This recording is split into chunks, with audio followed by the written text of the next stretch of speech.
Hello and welcome to That Hard United, the one stop for everything Manchester United. Today we are talking about all the latest from three strikers on Erik ten Hag's list. We all know that a new striker this summer is one of the priorities for Erik ten Hag. So we're going to be talking about the latest coming out from these three camps today. Kindly click on that like button so this video can get to as many die-hard Manchester United fans as possible. And let's get straight to everything.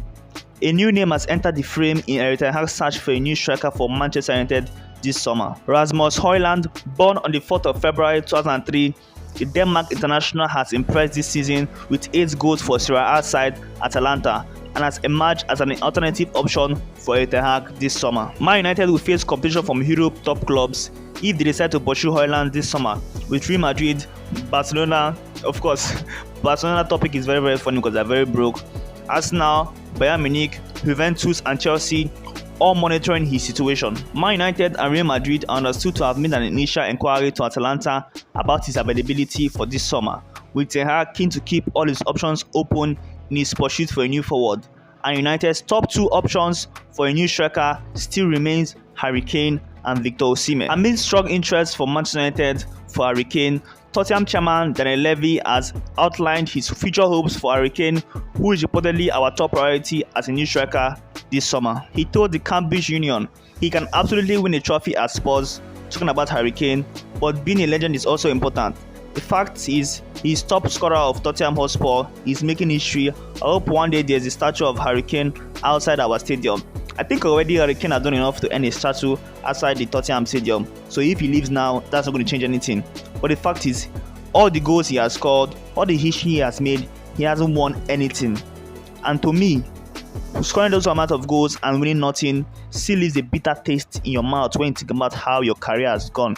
So definitely Harry Kane needs to go out and win something. Whatever Daniel Levy says, it shouldn't be any of Harry Kane's business. He needs to go out there and win a trophy, because that's what he's going to look at and say that yes, I've had a very good career, and those times where I made that move to leave, I left and was able to win something. Because whether he stays or he goes, I don't think there's a guarantee that he'll win anything, but at least he has more chance of winning something if he leaves Tottenham Hotspur.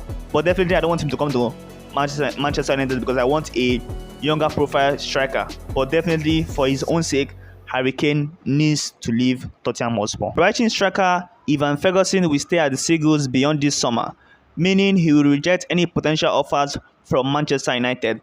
That is according to Belfast Telegraph, which says the Irish international plans to stay at the Amex Stadium for at least the short term. Manchester United ex-player Dimitri Berbatov has encouraged Ivan Ferguson to stay at Brighton to continue his development, rather than making a big money move that could stunt his progress, amidst reports linking him to Manchester United among other top clubs in England. Berbatov insisted he should aim to remain a first-team regular, play every game and take it on from there, rather than leaving at the first opportunity to a big club and end up sitting on the bench. That's a very good advice from Berbatov to Ivan Ferguson.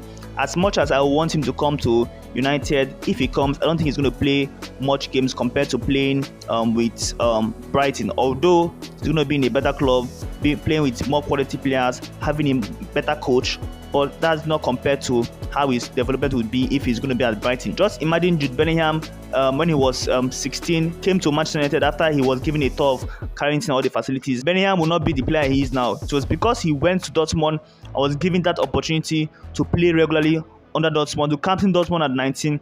That is why he is where he is now. Even Haaland, still the same thing. So these players need to work a little bit hard on developing themselves before taking that big move. So I totally support everything Berbatov said and to Ivan Ferguson. So we'll see what happens on that front. It's all up to him if he chooses to leave Brighton or not. Although I don't think Brighton will sell Ivan Ferguson, Caicedo and McAllister in one summer.